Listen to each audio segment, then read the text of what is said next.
we think the classroom is one of the best places to begin to address Twirks, because it's really one of the few places where you will actually get real feedback. When you go out and speak in the world, most of the time people do not come up and tell you, do you know that you use "you know" a lot when you speak?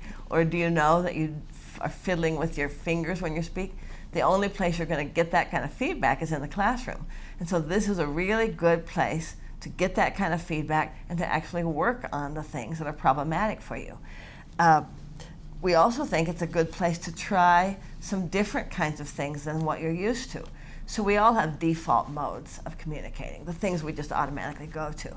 But the classroom is a place to try out some other things. You know, try out different modes of delivery. I mean, you don't want to go really weird from your personality and do something that's really deviant. But you can see in your classmates that they're speaking in some different ways. They're using different kinds of organizational patterns or different forms of elaboration, or they use their voices in different ways.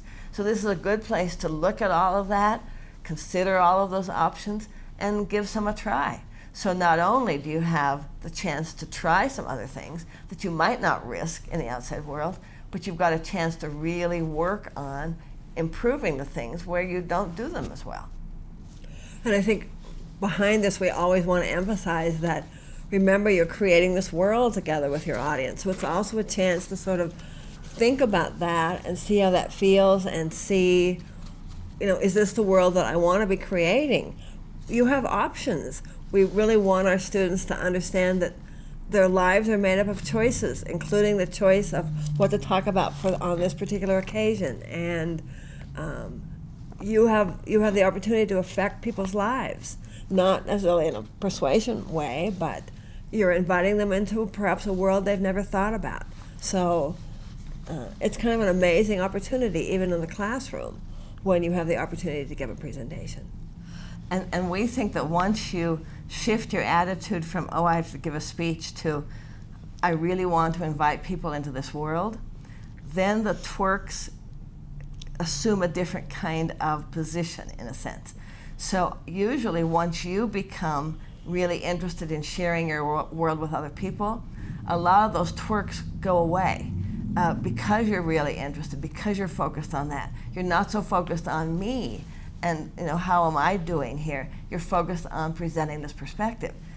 Also, from the audience's perspective, if you are really doing a nice job or the best job you can of presenting this perspective, then usually they are quite willing to overlook any Twirks that might come up. And often too, and I'm sure you've had this experience, somebody will sit down after giving a presentation and they'll say, oh, I was so nervous, but nobody in the audience could tell. So they thought their symptoms are showing all over the place, but they really weren't. So once you get into this mindset of, I want to share this world and I want to understand the world of other people, all of that concern about, oh, I don't do this very well and I've got these Twirks, sort of recedes, and other things start to be more prominent. And then the way we've chosen to address Twirks in the book is, even if you're still kind of focused on, oh, this always happens to me, I turn bright red, my palms sweat, my knees shake, our approach is solve the problem so you don't have to think about it. If you always blush, we say wear makeup so it doesn't show. If your hands are really sweaty, I don't know what we do, but wipe them on your pants. I don't know. But if your knees shake, we say, you've got to move around. They're going to shake more and more and more if you plant yourself there. So I tell my students, go do 25 jumping jacks before you come into the classroom, whatever it takes to get that energy out. And then you can just think about your speech because you know the Twirk has gone away. Yes. Or I had a student who always, her neck always turned red when she gave a presentation. So she just always wore a scarf. And then she knew it wasn't a problem, and that just took care of it.